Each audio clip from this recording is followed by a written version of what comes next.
This was an exhibit at the World's Fair in 1939. And this should look familiar to you because this is what Hartford tried to build, right? And so many other cities. The tall buildings connected by these giant freeways that would always be free-flowing. There would never be traffic, right?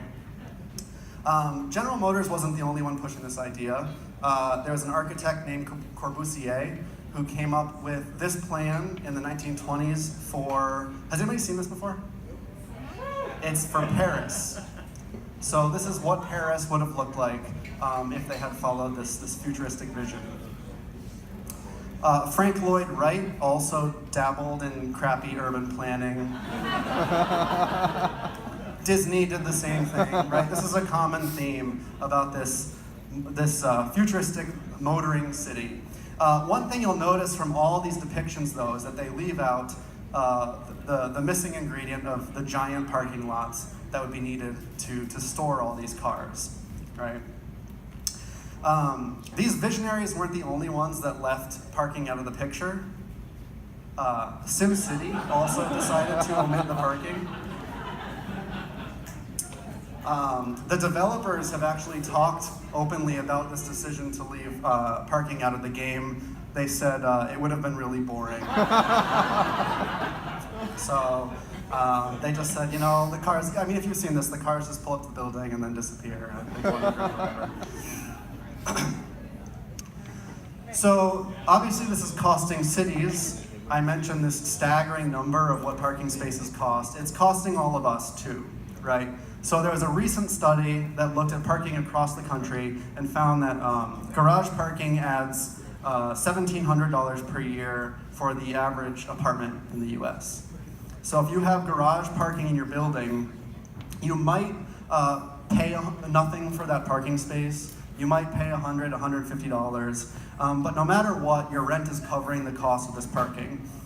So this is what you can expect is built into your rent if you're not paying it directly.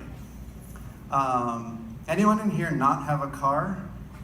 Right. Woo! You're probably paying an extra $621 per year for a parking space that you'll never use.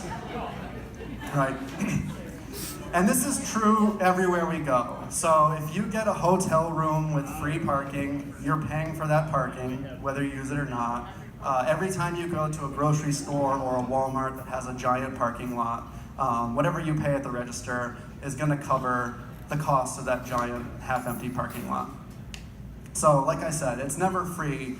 We just don't pay the costs up front. So in addition to studying Hartford, I studied a bunch of other cities. Hartford built a ton of parking. Other cities didn't build as much parking. And I really wanted to get at this question of why certain cities changed in different ways and what happened to those cities. So we came up with this kind of data for these cities using aerial photographs, like you would see in Google Maps. But for all these cities we studied, we could also we found aerial photographs going back to 1950, so we could see how the parking growth happened in each city. And we could also use census data to see how many people were driving to work. And we compared the two.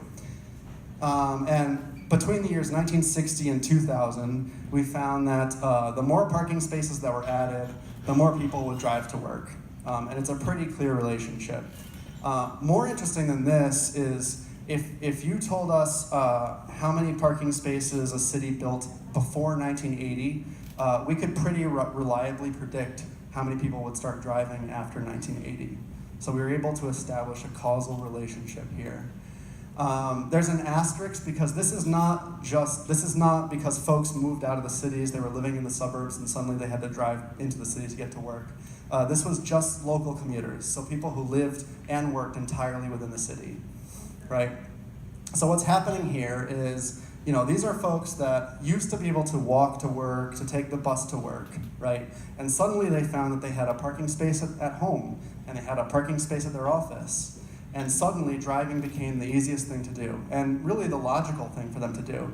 It was the quickest and cheapest way to get to work. And this is really pivotal to the transportation policy stuff that my colleagues and I work on today.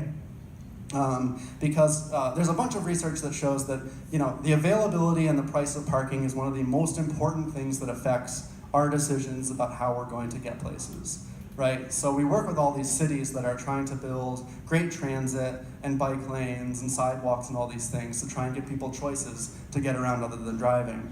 But what all the research shows is that if that person still has a guaranteed spot at home and at work, they are most likely going to drive, no matter how fancy of a bus you give them, how nice of a bike lane you give them, right? So parking ends up being pretty much the determining factor of people's travel behavior.